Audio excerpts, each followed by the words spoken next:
Very good evening, सत श्रीकाल।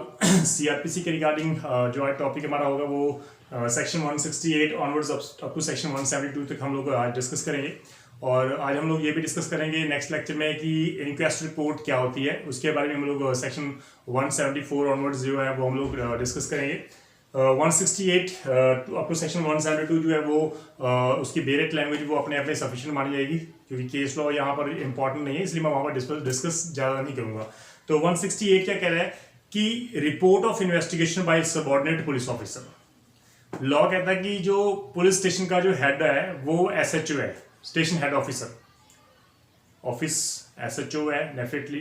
तो जो एसएचओ के अंडर उसके अधीन काम कर रहे हैं, चाहे वो सब इंस्पेक्टर है, इंस्पेक्टर लेवल के रैंक के हैं, सॉरी सब इंस्पेक्टर हैं, चाहे वो एएसआई है, राइट, चाहे वो हेड कांस्टेबल है, चाहे वो कांस्टेबल है, जो भी उसके अंदर काम कर रहे हैं, जब वो किसी केस की इन्वेस्टिगेशन करेंगे उसकी रिपोर्ट हमेशा अपने सीनियर को ही देंगे। किसको देंगे? एसएचओ को देंगे। तो 168 सिर्फ इसी के साथ डील कर रहा है कि when any subordinate police officer has made an investigation under this chapter, तो he shall report the result of such investigation to the officer in charge of the police station. ये इसलिए जरूरी है क्योंकि यहां पर एक हम लोग सुपरविजन का काम भी कर रहे हैं। बीइंग एज ए एसएचओ मेरी ड्यूटी बनती है कि मैं सुपरवाइज करूं, मैं चेक करता रहूं कोई गलत काम तो नहीं कर रहा। जो किसी ने अगर इन्वेस्टिगेशन की है तो वो क्या सही है या नहीं है। बीइंग एज ए एसएचओ उसकी जो ड्यूटीज होती है सुपरविजन की वो काफी रोल प्ले इंपॉर्टेंट करती है। इसलिए 168 सिंपल सी बात कह रहा है कि अगर एसएचओ के नीचे अगर कोई भी पर्सन जो काम कर रहा है अगर उसके द्वारा इन्वेस्टिगेशन कंप्लीट की गई है तो उसका जो रिपोर्ट होगी वो अपने सीनियर को ही देगा, एसएचओ को ही देगा। एट द एंड जो है एक बात और मैं यहाँ पर बिल्कुल क्लियर कर रहा हूँ कि जितनी भी 173 में हमारी फाइनल रिपोर्ट सबमिट की जाती है इन्वेस्टिगेशन की कोर्ट में, उसके ऊपर सिग्नेचर जो है एसएचओ के होते हैं। जो 173 की जो रिपोर्ट होती है उसके सिग्नेचर जो है वो एसएचओ की होंगे हमेशा, चाहे वो उसके नीचे कोई भी इन्वेस्टिगेशन करेगा, लेकिन 173 की जो सबमिशन होती है वो एसएचओ द्वारा ही होती है। इसमें ये बिल्कुल क्लियर होता है कि भाई यहाँ पर एसएचओ वो सुपरविजन का काम कर रहा है, दैट मीन्स टू से। तो इसलिए 168 सिर्फ इतनी सी बात कर रहा है। 169 जो वो कह रहा है कि release of accused when evidence is deficient। अगर ड्यूरिंग द इन्वेस्टिगेशन अगर हमारे पास जब हम लोग इन्वेस्टिगेट कर रहे थे तो उस अक्यूज के अगेंस्ट कोई एविडेंस कलेक्ट ही नहीं हुए, तो इट इज यूजलेस कि हम लोग उसके अगेंस्ट जो है वो हम लोग फाइनल रिपोर्ट सबमिट करें कोर्ट में, क्योंकि डेफिनेटली हमें पता है कि जब हमारे पास एविडेंस ही नहीं है तो कोर्ट में केस करने का कोई फायदा नहीं है। हम लोग क्या रिपोर्ट देंगे बिना किसी एविडेंस के? अगर हम लोग कोर्ट में केस सबमिट करते हैं तो एक्चुअल में वो हमारा केस हारा हुआ है। तो ये पुलिस को पावर दी गई है कि अगर आपको लगता है कि आपके पास एविडेंस ही नहीं है तो बात खत्म करो वहीं पे। तो 169 पे इसलिए वर्ड लिखा है रिलीज ऑफ अक्यूज्ड। आप रिलीज कर दो अक्यूज्ड को। कोर्ट ने सॉरी लॉ कहता है कि आप अक्यूज्ड को रिलीज कर दो। आपको पता है कि उसके अगेंस्ट आपके पास एविडेंस ही नहीं है। तो यहाँ पर वो लिखा है upon an investigation under this chapter. यहाँ पर हम इन्वेस्टिगेशन के चैप्टर में अगर कोई पर्सन इन्वेस्टिगेशन कर रहा है और ऑफिसर इंचार्ज और पुलिस स्टेशन जो उसको इन्वेस्टिगेशन ऑफिसर को लगता है कि हमारे पास सफिशिएंट एविडेंस ही नहीं है, कोई रीजनेबल ग्राउंड ही नहीं है कि उस पर्सन के अगेंस्ट हम लोग कार्रवाई करें और उसको हम लोग फॉरवर्ड करें, मैजिस्ट्रेट के सामने उसको लेके जाएं, तो हमारे पास एविडेंस ही नहीं है। तो सच ऑफिसर जो इन्वेस्टिगेशन ऑफिसर होगा, जो एसएचओ होगा, in charge of the police station होगा, if such person is in custody, अगर वो कस्टडी में है तो उसको रिलीज कर देगा। Release him on his executing a bond, चाहे वो पर्सनल बॉन्ड है, चाहे वो विद और विदाउट श्योरिटीज बॉन्ड है, उसको बॉन्ड लेकर ही उसको रिलीज किया जाएगा। एज सच ऑफिसर में डायरेक्ट, जो भी उस ऑफिसर डायरेक्ट करेगा कि विद श्योरिटी चाहिए मुझे या विदाउट श्योरिटी चाहिए, जो भी वो डायरेक्ट करेगा उसके अकॉर्डिंग जो अक्यूज्ड है अगर वो रिलीज होना चाहता तो he has to give that surety, he has to give that bond. तो if and when so required, जब भी उसको रिक्वायरमेंट होगी बिफोर अ मैजिस्ट्रेट उसको अपेयर होना पड़ेगा, empowered to take of the police of report and to try accused or commit him for trial. तो ये एक इंपॉर्टेंट है कि हम लोग बॉन्ड क्यों ले रहे हैं। एक तो हम अक्यूज को रिलीज कर रहे हैं क्यों? क्योंकि हमारे पास एविडेंस नहीं उसके अगेंस्ट। जब हमारे पास एविडेंस ही नहीं है उसके अगेंस्ट तो डेफिनेटली उसको रिलीज तो करना बनता ही नहीं, हम लोग कितना उसको अंदर रख लेंगे। सेकेंड थिंग, जब हम रिलीज करेंगे वो ऑन बॉन्ड जो है उसको रिलीज करेंगे। जब बॉन्ड ले रहे हैं वो इसी कंडीशन पे ले रहे हैं कि जब भी आपकी जरूरत होगी कोर्ट में तो आपको अपेयर होना पड़ेगा, चाहे वो मैजिस्ट्रेट की कोर्ट है, चाहे वो केस फर्दर कमिट किया जाएगा सेशन कोर्ट में, आपको सेशन कोर्ट में भी अपेयर होना पड़ेगा एज पर द कंडीशंस। तो यहाँ पर ये 169 सिर्फ इतनी सी बात कर रहा है। अब 169 में स्टूडेंट्स कई बार ये ले जाते हैं कि जो सारे एक्यूज उसको रिलीज किया जाए, ऐसा नहीं होता। लाइक सपोज FIR रजिस्टर्ड होती है 3 पर्सन पे, A, B एंड C पे। A और B के against sufficient evidence on record है हमारे पास, during investigation we have a number of evidence against A and B, but C के अगेंस्ट हमारे पास एक भी एविडेंस नहीं है। तो लॉ कहता है कि सिर्फ C को रिलीज किया जाएगा, A और B को नहीं लिया जाएगा। A और B के अगेंस्ट तो चलान जाएगा ही जाएगा, उसके अगेंस्ट फाइनल रिपोर्ट सबमिट की जाएगी 173 में, और नीचे 173 की रिपोर्ट में लिखा जाएगा कि इस पर्सन को फॉर द टाइमिंग रिलीज किया जाए क्योंकि इसके अगेंस्ट हमारे पास कोई भी एविडेंस नहीं है। तो ये फाइनल रिपोर्ट सबमिट की जाएगी। तो दैट डजंट मीन 169 का मतलब ये नहीं है कि सभी पूरे जो दोषी हैं हमारे एक्यूज सभी को रिलीज किया जाएगा। एक पर्सन पे भी ये अप्लाई होता है, वो सभी पर्सन पे भी अप्लाई होता है, वो अप टू द इन्वेस्टिगेशन है कि वो किस पर्सन के अगेंस्ट हमारे पास इन्वेस्टिगेशन में एविडेंस बिल्कुल भी नहीं है, उसी को हम लोग सिर्फ रिलीज करेंगे, राइट। अब यहाँ पर सपोज पुलिस ने उस पर्सन को रिलीज कर दिया, उसको जो है बेसिकली हम लोग कह सकते हैं कि अगर वो जो फाइनल रिपोर्ट है उसमें उसने ऊपर ले दिया कि that he is an innocent person, इसलिए हम लोग इसके अगेंस्ट जो है वो फाइनल रिपोर्ट नहीं सबमिट कर रहे। यहाँ पर जो दोषी हैं जिनके अगेंस्ट एविडेंस है सिर्फ हम उन्हीं के अगेंस्ट फाइनल रिपोर्ट सबमिट कर रहे हैं। तो लॉ कहता है कि जिसको इनोसेंट डिक्लेयर कर दिया पुलिस ने, तो आफ्टर जब हम लोग ट्रायल स्टार्ट होता है तो public prosecutor has a right under section 319 of the CRPC, वो एक एप्लीकेशन लगा सकता है अगर during evidence examination of chief में अगर उस पर्सन के अगेंस्ट कोई भी अगर एविडेंस हमारे पास आती है ड्यूरिंग ट्रायल, तो public prosecutor has a right to make an application to move an application under section 319, और उसको हम लोग कॉल कर सकते हैं कि इसके अगेंस्ट वी हैव एविडेंस, उसको कॉल किया जाए और उसके ऊपर चार्ज लगाया जाए। तो it is open for the public prosecutor, वो जब भी उनके लगता है कि we have a sufficient evidence against that person, तो आप उसको कॉल कर लो। ये इंपॉर्टेंट पार्ट्स हैं हमारे, तो उसको हम लोग बहुत डीप स्टडी करेंगे 319 को, क्योंकि 311, 319, 313 बहुत इंपॉर्टेंट सेक्शंस हैं, इंटरव्यूज में मेल में बहुत टाइम बार पूछे जाते हैं, तो उसको हम लोग डीपली करेंगे। देन वी हैव सेक्शन 170 कह रहा है कि अगर हमारे पास सफिशिएंट एविडेंस है। 169 क्या कह रहा है, हमारे पास सफिशिएंट एविडेंस नहीं है। 170 कहता है कि अगर आपके पास सफिशिएंट एविडेंस है तो उस अक्यूज को फॉरवर्ड कर दो, अक्यूज के मैजिस्ट्रेट के पास, आप उसको लेके जाओ। तो भाई if upon an investigation to this chapter, अगर पुलिस ऑफिसर को लगता है कि यहां पर इन दोषियों के खिलाफ, इन अक्यूज पर्सन के खिलाफ we have a sufficient evidence और रीजनेबल ग्राउंड है कि इस पर्सन को फॉरवर्ड किया जाए मैजिस्ट्रेट के सामने कस्टडी के लिए, जो हमारी कस्टडी में है for the timing, police custody में है, या उसको हमें चाहिए जुडिशियल कस्टडी चाहिए, जहां इन्वेस्टिगेशन अगर कंप्लीट हो चुकी है, तो हम लोग फिर भी जो है फाइनल रिपोर्ट सबमिट करने के टाइम पे अक्यूज्ड का होना वहां पर जरूरी माना जाता है, जहां पर पुलिस की कस्टडी में अक्यूज्ड है। ये इंपॉर्टेंट है क्योंकि जब भी आप फाइनल रिपोर्ट सबमिट करोगे तो वहां पर अक्यूज का होना जरूरी है। It is not so mandatory but it is necessary, क्योंकि जब भी चलान आप कोर्ट में देके आओगे तो वहां पर अक्यूज का होना जरूरी माना जाता है, इसलिए आप फॉरवर्ड करते हो उस अक्यूज को उस मैजिस्ट्रेट के सामने जिसके पास उस केस को ट्रायल करने की पावर है, इसको उसके पास कॉग्निजेंस की पावर है, सिर्फ उसी के पास लेके आप जाओगे। देन फर्दर वहां पे लिखा है if the offence is bailable and accused is able to give security, और अक्यूज वो सिक्योरिटी देना चाहता है तो shall take security from him for his appearance before such magistrate on a day fix. अगर वो बेलेबल ऑफेंस है तो पुलिस जो है वो उसको बेल दे देगी, क्योंकि पुलिस के पास बेलेबल ऑफेंसेस में राइट है कि वो खुद ही बेल दे देगी उसको। अगर वो बेल दे रहे हैं तो वो उनसे बॉन्ड भी लेंगे कि भाई जब भी आपकी जरूरत होगी आपको कोर्ट में आना पड़ेगा। दैट मीन जब इन्वेस्टिगेशन कंप्लीट होगी, फाइनल रिपोर्ट सबमिट की जाएगी, तो वो एक नोटिस उसको भी देंगे अक्यूज को कि भाई इस दिन हमने जो आपके अगेंस्ट फाइनल रिपोर्ट सबमिट करनी है कोर्ट में और आपको वहां पर आना जरूरी है, आप प्लीज आ जाओ। तो ये भी इंपॉर्टेंट है। अगर वो आपकी कस्टडी में तो आप खुद लेके जाओगे, अगर आपने रिलीज कर दिया उसको for the time being bail दे दी तो आप उसको नोटिस दोगे कि इस दिन हमने फाइनल रिपोर्ट सबमिट करनी है, you have to attend that court. ये भी इंपॉर्टेंट है। तो ये प्रैक्टिकल काफी इंपॉर्टेंस हमारे प्रोविजंस हैं। सेकंड क्लॉज कहते हैं when the officer in charge of police station forward an accuse, जब वो दोषी को जो है वो कोर्ट के सामने लेके जाता है या फिर सिक्योरिटी ले लेता है कि आप जब भी आप हम लोग फाइनल रिपोर्ट सबमिट करेंगे आप खुद उस दिन कोर्ट में जो है वो आप प्रेजेंट होगे। He shall send to such magistrate any weapon or other articles, तो जो भी जो है वो वेपन्स हैं आप उसको भी एक बार लेके जाओगे मैजिस्ट्रेट के सामने। or it may be necessary to produce before him and shall require the complainant and so many other persons. तो लॉ कहता है कि भाई जब भी आप फाइनल रिपोर्ट सबमिट करते हो, जब भी यहाँ कंप्लेनेंट या विटनेसेस जो है उनको एग्जामिन किया जाता है, तो जिस वेपन की जरूरत होती है आप उस वेपन्स को कोर्ट में लेके जाओगे, ये जरूरी।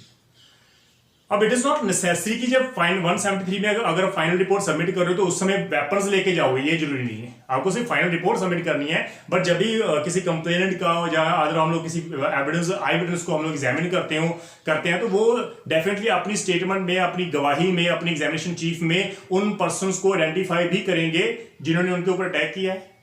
वो वेपन्स को भी आइडेंटिफाई करेंगे जिन वेपन के साथ उनको मारा पीटा गया है। तो इसलिए उन वेपन्स का होना जरूरी है। तो पुलिस जो है वो वेपन्स कोर्ट में खुद लेके जाएगी, ये भी इंपॉर्टेंट है। Then we have a important fact over here, that is the third clause, if the court of the CJM is mentioned, अगर उसमें सीजीएम मेंशन की गई है बॉन्ड में, तो सीजीएम के पास पावर है वो किसी फर्दर जेएमआईसी को भी वो हैंड ओवर कर देगी, इसको भाई आप हैंडल करो, इसकी इंक्वायरी करो, इसको ट्रायल करो। तो ये इंपॉर्टेंट है। तो सीजीएम के पास पावर है, वो किसी को भी वो केस दे सकता है, तो नेचुरली है वो जिसको भी देगा फिर उसी के सामने सब कुछ होगा। फोर्थ क्लॉज कहती है कि the officer in whose presence the bond is executed, जिस ऑफिसर के सामने उस बॉन्ड को एग्जीक्यूट किया गया है, shall deliver copy thereof to one of the persons who executed and shall then send to the magistrate the original with his report. तो bond अगर किसी का बॉन्ड लिया जाता है, लाइक विद श्योरिटी, हम लोग बॉन्ड, लाइक ए एक्यूज है, बी जो है वो उसका बॉन्ड दे रहा है कि भाई मैं श्योरिटी ले रहा हूं, तो एक तो कॉपी उसको देंगे बी को और एक कॉपी हम लोग कोर्ट में सबमिट कर देंगे। ये इंपॉर्टेंट पॉइंट्स हैं हमारे। What is important over here कि जो 169 में हमने किया था release of accuse when evidence deficient, और 170 में हम लोग कह रहे हैं कि भाई जहां पर एविडेंस सफिशिएंट है तभी हम क्यूज को लेके जाएंगे। 169 में अगर सपोज किसी पर्सन के अगेंस्ट एविडेंस हमारे पास नहीं आते ड्यूरिंग इन्वेस्टिगेशन, और जब वो फाइनल रिपोर्ट सबमिट करते हैं कि हमारे पास जो है बेसिकली इन अक्यूज के against there is no evidence, और इसलिए यहाँ पर जो है उसको हम लोग एफआईआर जो है वो हम लोग कैंसिल करना चाहते हैं, उनके अगेंस्ट कोई कार्रवाई नहीं करना चाहते। ये अगर फाइनल रिपोर्ट जो है वो सबमिट की जाती है कोर्ट में, तो उस समय जो कंप्लेनेंट उसको कॉल किया जाता है, क्योंकि बेसिकली द इन्वेस्टिगेशन जो रिजल्ट है वो तो अगेंस्ट द कंप्लेंट है ना, अगेंस्ट द कंप्लेनेंट है, कंप्लेनेंट के तो खिलाफ गया बिल्कुल, क्योंकि आपने तो अक्यूज को रिलीज कर दिया। तो जब कोर्ट उनको कॉल करेगी कंप्लेनेंट को, तो कंप्लेनेंट जब कोर्ट में आएगा तो वो अपनी कंसेंट देगा कि मैं इन्वेस्टिगेशन से खुश हूं या नहीं खुश। क्या आप इन्वेस्टिगेशन के रिजल्ट से एग्री हो या नहीं हो? अगर आप एग्री नहीं हो तो आपकी स्टेटमेंट वहीं पे कोर्ट रिकॉर्ड कर लेती है, तो आप एक पिटीशन फाइल कर सकते हो कि भाई मैं यहां पर पिटीशन फाइल कर रहा हूं इन पर्सन के against as I am not agree with this investigation result. मैं इस फाइनल रिपोर्ट के साथ सहमत नहीं हूं, as these accused they have actually committed the offence against me and they have beaten me with the weapons and the police they have by this way or by that way they help the accused. आप किसी भी तरीके से आप उनको दोष लगा सकते हैं कि इन्होंने हेल्प की है इसलिए इन्होंने कोई कलेक्शन ऑफ एविडेंस की नहीं। तो आप एक प्रोटेस्ट पिटीशन फाइल कर सकते हो जो एक इंपॉर्टेंट रोल प्ले करता है कंप्लेनेंट के लिए। तो protest petition whenever a final report is submitted by police and informant wants to challenge it, और वो informant जो complainant वो challenge करना चाहता है उसको, by usual practice क्या है, is for him to file a protest petition। तो वो protest petition जो है वो फाइल कर सकता है before the magistrate। A protest petition is regarded as a complaint, तो उस protest petition को हम लोग complaint ही मान के चलेंगे, और जब वो complaint मान के चलेंगे तो definitely जो हमारे मैजिस्ट्रेट है जो उसी कॉग्नियंस ले रहा है उसके पास पावर्स हैं, वो 202 में भी पावर्स है, 200 में भी पावर्स है, राइट, 156, क्योंकि 200 में वो एग्जामिन भी कर सकता है, 202 में वो फर्दर पुलिस को भी कह सकता है कि फर्दर इसकी इन्वेस्टिगेशन किया है, 156(3) में भी वो इन्वेस्टिगेशन के लिए पुलिस को कह सकता है, 204 में वो समन किसी को कर सकता है, किसी भी विटनेस को उसको कॉल कर सकता है, उसको कॉग्निस लेने के बाद समन इशू कर सकता है, किसी भी विटनेस को उसको एग्जामिन कर सकता है, 203 फॉर द टाइमिंग उसको डिस्चार्ज भी कर सकता है अगर मैजिस्ट्रेट को लगता है कि ऑल्दो पुलिस की इन्वेस्टिगेशन जीरो है report against that accuse person, and the जो प्रोटेस्ट पिटीशन फाइल की है उसमें भी हमें लगता है कि against that accuse person there is no evidence appeared, तो उस वक्त 203 में मैजिस्ट्रेट जो है वो फॉर द टाइमिंग उसको डिस्चार्ज कर देगा। These powers can be used by the magistrate whenever the protest petition is filed before the magistrate against the final report submitted by the police officials। तो ये बहुत important है। Further हम बात करें 171 सेक्शन की।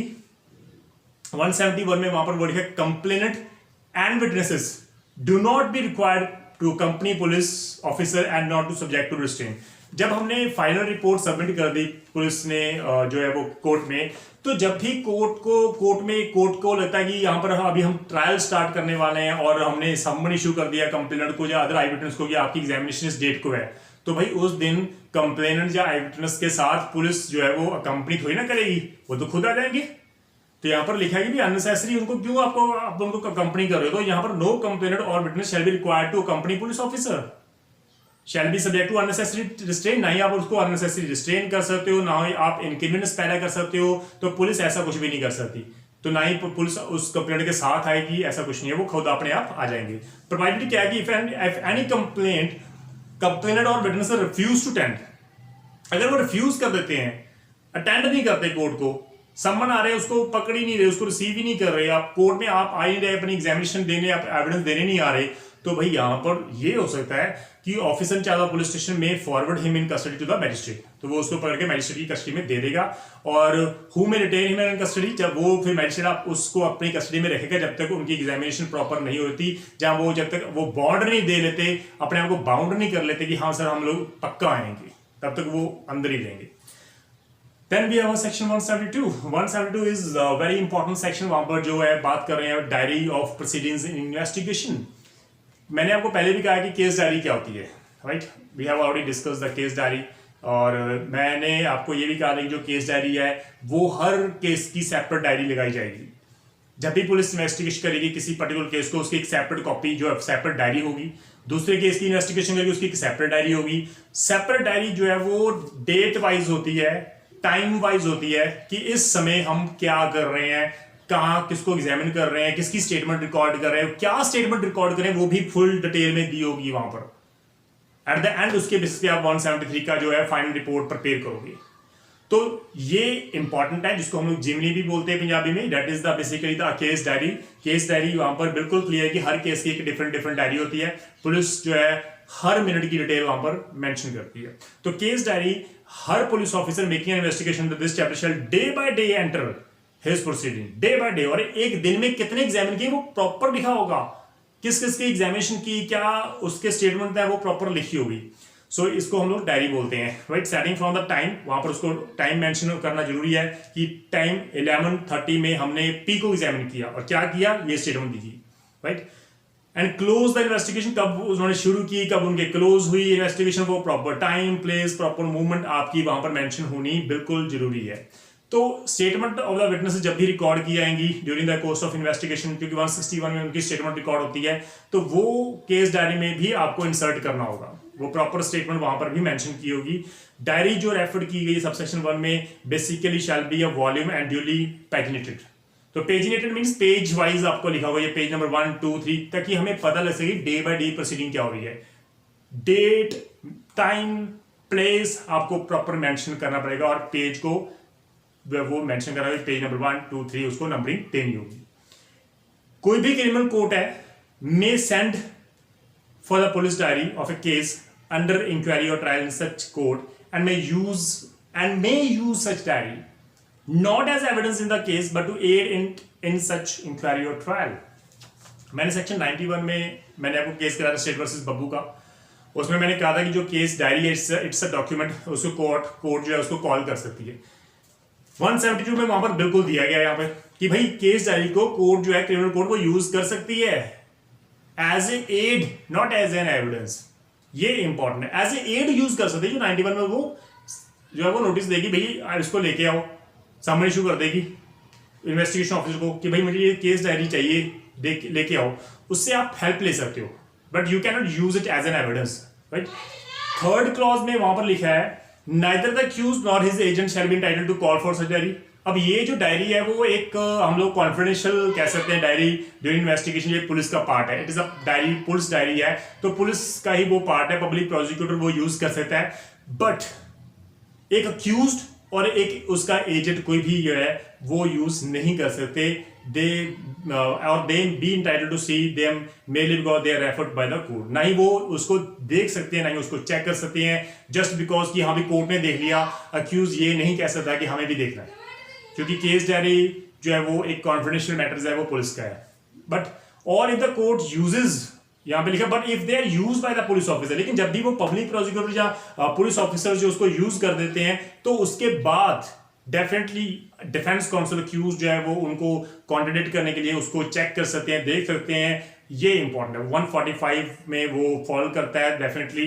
जब भी पब्लिक प्रोसिक्यूटर उसको एज ए यूज करता है या पब्लिक पुलिस ऑफिसर उसको यूज करती है ताकि वो अपनी मेमोरी रिफ्रेश कर सके, तब वहां पर ऑटोमेटिकली डिफेंस काउंसिल भी उसको यूज करेगा ही करेगा। ये इंपॉर्टेंट है। तो ये जो हम लोग बात कर रहे हैं प्रॉपर सेक्शन 168 से लेके 172 तक हमने बात की है। These are very important sections जो मैं बात कर रहा हूं। और प्रोटेस्ट पिटीशन बहुत इंपॉर्टेंट रोल प्ले करती है, क्योंकि नेचुरल है कि जो पुलिस इन्वेस्टिगेशन है वो हमेशा इन फेवर ऑफ कंप्लेनेंट नहीं होती। कई बार पुलिस ऑफिशियल जो है अंडर द बायस काम करते हैं, under the authority of their seniors काम करते हैं, और सीनियर्स उनको कहते हैं कि यहाँ पर इनके अगेंस्ट जो है वो कुछ कार्रवाई नहीं करनी, और वो जो हेल्पलेस होके अगेंस्ट अक्यूज के कोई एविडेंस कलेक्ट ही नहीं करते और फाइनल रिपोर्ट सबमिट कर दे कि हमारे पास कोई एविडेंस नहीं है इनके अगेंस्ट। वहां पर जब फाइनल रिपोर्ट सबमिट होती है अगेंस्ट द अक्यूज की, इनके साथ हमारे पास कोई एविडेंस नहीं है इन पर्सन के अगेंस्ट, तब कंप्लेनेंट पिक्चर में आता है और वो वहां पर प्रोटेस्ट पिटीशन फाइल करता है कोर्ट में, अपनी स्टेटमेंट रिकॉर्ड करवाता है कि आई am not agreed with the final report submitted by the police official. तो वहां पर जो है वो प्रोटेस्ट पिटीशन कहलाती है।